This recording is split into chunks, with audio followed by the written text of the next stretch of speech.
Mass commercial படத்தை நம்ம எதுக்காக பார்க்குறோம்? Theatrical experience. அதை கொடுத்ததான்னா எனக்கு அது கொடுத்தது. இது ஏன் முட்டு கொடுக்குற அப்படின்னா, என்னுடைய ரசனை வேற, உன் ரசனை வேற. இதெல்லாம் நீ கேள்வி கேட்க முடியாது. படம் ஜஸ்ட் ஒரு என்டர்டைன்மெண்ட்காக பார்க்கறத தாண்டி அது ஏதோ அதில் டெக்னிக்கல் ஃபால்ட்ஸை கண்டுபிடிச்சு இதுன்னு சொல்லி அவங்களே ஒரு தியரியை ஃபார்ம் பண்ணும்போது இப்போ இருக்க கல்ச்சர் எப்படி சார் பார்க்குறீங்க? இதுதான் ஆப்பர்ச்சுனிட்டி எனக்கு. இந்த ஆப்பர்ச்சுனிட்டியை நான் யூஸ் பண்ண போகிறேன். இப்போ கமல் சார் நடக்குது, ரஜினி சார் நடக்குது, விஜய் சார் நடக்குது, அஜித் சார் நடக்குது, சூர்யா சார் நடக்குதுன்னா அப்போ யார் இவங்க?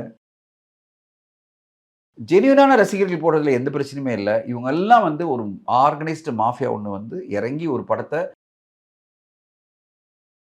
அவருக்கு 74+ ஏஜ்ப்பா, அதனால அவர் நல்லா பண்றாரு. அது நம்ம பாராட்டியே ஆகணும். இந்த ஏஜ்ல கொஞ்சம் பரிதாபப்பட்டு கமெண்ட் பாஸ் பண்ற மாதிரியே ஒரு இது பண்ணிட்டு இருக்காங்களே சார். பரிதாபம். அது 75 வயசுல நடிச்சாருன்னா அதுக்கெல்லாம் உன்னை பார்க்க சொல்ல.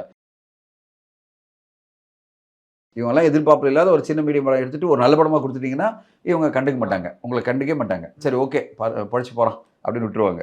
இல்லைன்னா உங்களை வச்சு செய்வாங்க. அண்ட் இப்போ ஜனநாயகனுக்கு அப்புறம் அவருடைய ஸ்பேஸ் கண்டிப்பாக நிரப்பவே முடியாத அளவுக்கு இருக்கு. இந்த வருஷம் ஃபுல்லாக விஜய் சாரோட படம் வரல.